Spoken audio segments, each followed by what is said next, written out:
자, 이러한 개념을 가지고 저와 여러분이 다음 페이지로 넘어갈 건데 그거는 바로 신약에 나타나는 제2성전 문서의 흔적들에 대해서 찾아볼 거예요. 제가 책 한 권 소개할게요. 마인드 갭이라는 건데, 그러니까 그 간격을 생각해라, 간격을 이제 마음에 둬라라는 뜻인데, 이것은 이제 성경의 원독자와 21세기의 독자들 사이에는 엄청난 간격이 있다라는 것을 이제 제목으로 담아낸 건데, 매티아스 헨즈가 쓴 책인데 상당히 쉽습니다. 이 책이 진입 장벽도 없어요. 여러분께서 제2성전 문서에 대해서 공부하기 원한다면 가장 먼저 읽기에 손색이 없는 아주 쉽고 잘 정리가 된 책이에요. 한 가지 아쉬운 건 각주가 너무 없어요. 그러니까 읽으면서 제가 좀 속상했던 부분이, 그래도 어느 정도 각주를 넣어주면 좋았을 텐데 각주가 없습니다. 그래서 첫 번째 책으로 읽기는 좋지만 절대 여기서 멈추면 안 돼요. 이 책을 읽고 나서 그 다음에 더 어려운 책으로 넘어가야 되는데, 혹시 이 책을 읽고 그 다음 책을 읽기 원하신다면 저에게 뭐 카톡이라든지 뭐 페이스북 메시지를 주신다면 제가 그 이후에 읽을 수 있는 책들을 소개해 드릴게요. 자, 여기에 나오는 몇 가지 내용을 제가 소개해 드릴게요. 자, 페이지 89에서 90 쪽에 있는데 제가 이 내용을 요약해 볼게요. 지금 읽었던 내용을 요약하자면 다음과 같습니다. 예수님 시대의 유대인과 그리스도인들은 귀신을 믿었대요. 근데 구약과 신약은 귀신들의 근원에 대해서 침묵하고 있다는 겁니다. 침묵의 이유는 중요하지 않거나 저자가 몰랐기 때문이 아니라 저자와 원독자들의 숨은 배경이었기 때문에 굳이 언급할 필요가 없었다는 거예요. 쉽게 이야기해서 성경을 쓴 신약을 쓴 저자와 그걸 읽는 독자들은 귀신이 어디에서 왔고 누구이고 어떠한 데미지를 사람에게 커즈하는지를 미리 알고 있었다는 겁니다. 구약이 안 나왔지만, 신약에도 안 나왔지만, 그래서 그거에 대해서 신약에 굳이 쓸 필요가 없었다는 거예요. 다 알고 있는 내용을 또 쓸 필요가 없죠. 그러므로 귀신들에 대해서 알기 원한다면 성경 밖, 즉 원독자들의 숨은 배경을 형성한 정보들, 즉 제2성전 문서들도 그 중에 하나로 포함되겠죠. 그것들을 찾아야 한다는 거예요. 자, 이러한 메커니즘을 버리고 21세기 관점으로 귀신을 해석하려 한다면 잘못된 해석이 나올 것이 분명하다는 겁니다. 자, 그럼 지금부터 이 귀신론의 숨은 배경에 대해서 잠깐 설명해 볼게요. 여러분 아마 질문할 수 있어요. 아니, 왜 수없이 많은 그 주제가 있는데 하필이면 귀신론입니까? 제가 지금 연구하고 있는 주제, 그리고 제가 출판했던 저널들의 주제도 이 귀신은 꽂혀 있기 때문에, 저는 그리스도인이라면 반드시 맞닥뜨려야 되는 장애물 중에 하나, 우리가 이제 공략해야 되는 영적 전쟁 중에 하나가 지금 귀신과 연결되어 있다고 믿어요. 그렇기 때문에 지금 이쪽이 제 연구 분야에 가장 큰 방점을 찍고 있는데, 그래서 제가 웬만하면 모르는 것보다 잘 아는 걸 여러분에게 다뤄야 되기 때문에 귀신론을 다루게 됐습니다. 자, 여러분에게 잠시 귀신론의 숨은 배경에 대해서 설명드릴게요. 되게 중요해요. 자, 제2성전기의 유대인들은요, 신정론에 대해서 질문을 마구마구 던졌습니다. 무슨 뜻이냐면, 저들을 생각해 보세요. 이 제2성전기 동안 저들에게 좋은 일은 거의 일어나지 않아요. 페르시아가 되게 저들에게 호의적이었거든요. 페르시아가 이집트에겐 되게 비호의적이었어요. 그러나 그 유대인들에게는 엄청나게 호의적이었습니다. 그러나 페르시아가 결국 몰락하게 되죠. 그리고 이제 새로운 여러 가지 역사적인 질풍노도의 시대가 이제 대작하게 돼요. 거기서 유대인들은 이제 고통과 아픔을 받게 되죠. 특히 이제 헬라 영향으로 인하여 여러분 알고 있는 그 여러 가지 마카비 혁명도 이제 결국엔 일어나게 된 건데, 이런 이 악이 관영하는 시대 속에서 유대인들은 질문하게 됩니다. 하나님, 도대체 우리에게 대작하고 있는 이 세상에 관영하고 있는 악은 어디서 오는 겁니까? 그 질문하기 시작해요. 혹시 야훼 하나님으로부터 오는가? 혹은 제3의 존재로부터 오는가? 이렇게 질문을 던지다가, 여러분 잘 아시잖아요, 이런 질문들. 악은 도대체 어디서 오는 겁니까? 유대인들은 어떤 식으로 이 질문에 답을 하기 시작하느냐? 잘 보세요. 제3의 존재들. 자, 단수인가요, 복수인가요? 복수들이에요. 제3의 존재들로부터 악이 온다는 신학을 발전시킵니다. 하나님이 악의 주체가 아니라는 거죠. 유대인들은 악을 인정합니다. 그러나 그 악이 하나님으로부터 왔다라는 신학을 거부해요. 그 대신 제3의 존재들, 하나님은 아니에요. 제3의 신적 존재들로부터 악이 시작됐다라는 신학을 구체적으로 제2성전 기간에 발전시키게 돼요.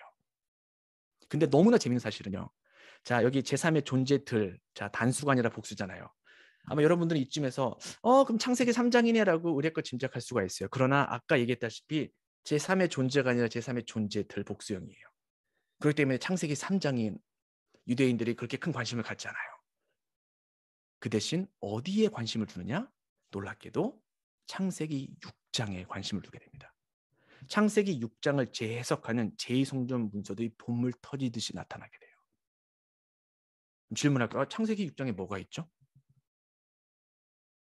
우리 이제 프로테스탄트, 우리 기독교는 이제 창세기 3장에 나오는 뱀과 아담 이들의 관계를 주목하죠. 그리고 원죄의 개념을 그쪽에서 발전시키는 해석학적 프레임을 갖고 있는데 너무 놀랍게도 제2성전기 유대인의 개념 속에 원죄란 개념은 없습니다.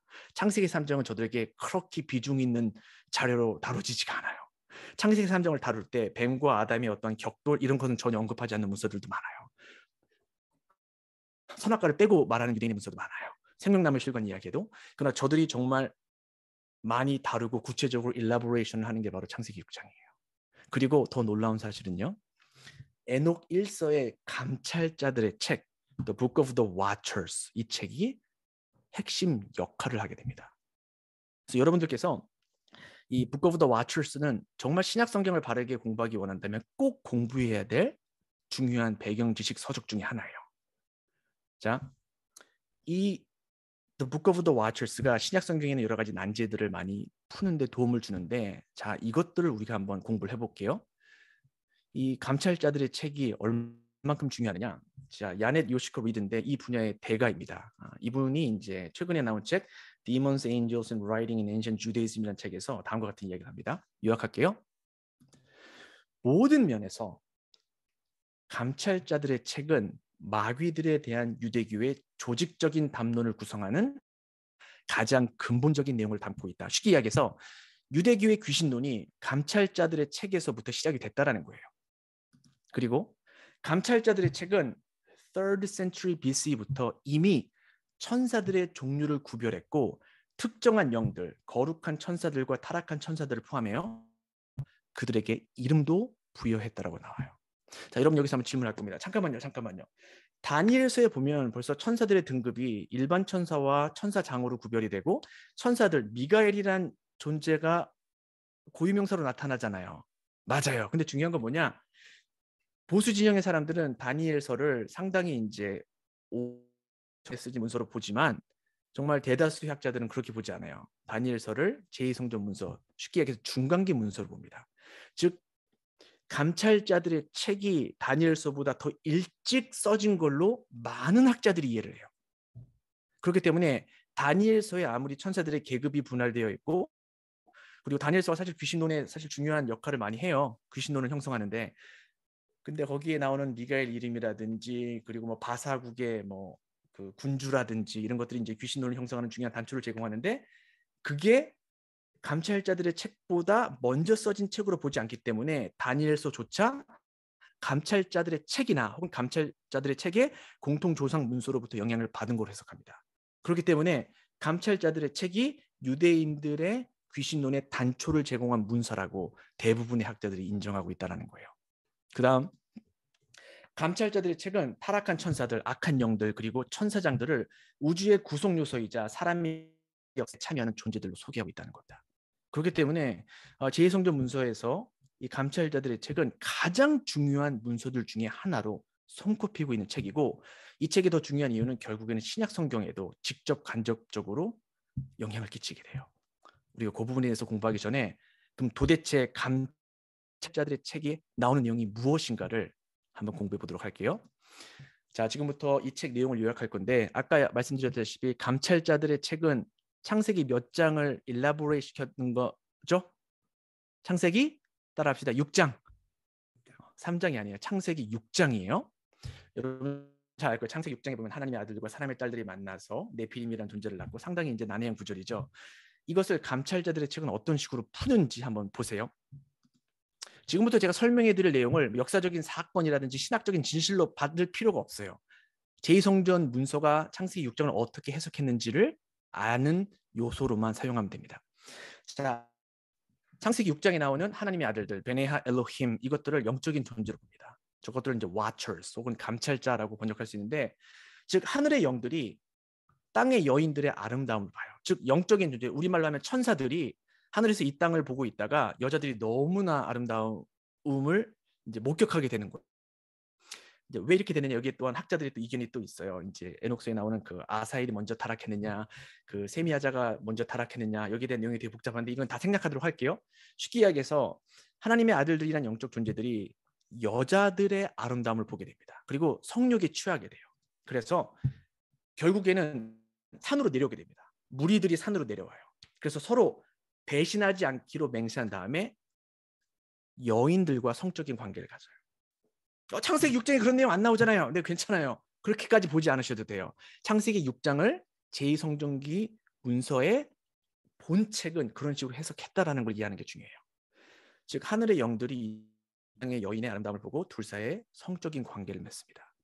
그리고 놀랍게도 성적인 관계는 관계에서만 끝나지 않아요.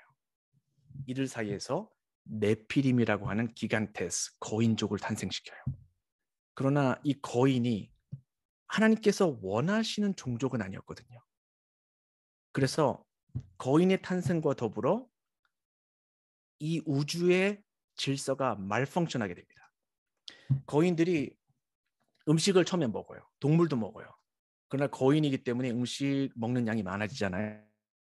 그래서 결국에는 사람들이 만든 곡식도 다 먹고 짐승들도 다 잡아먹어서 더 이상 먹을 게 없어요. 그래서 자기들끼리 서로 잡아먹습니다. 그리고 사람까지 잡아먹어요. 결국 생태계의 불균형을 가져오게 됩니다.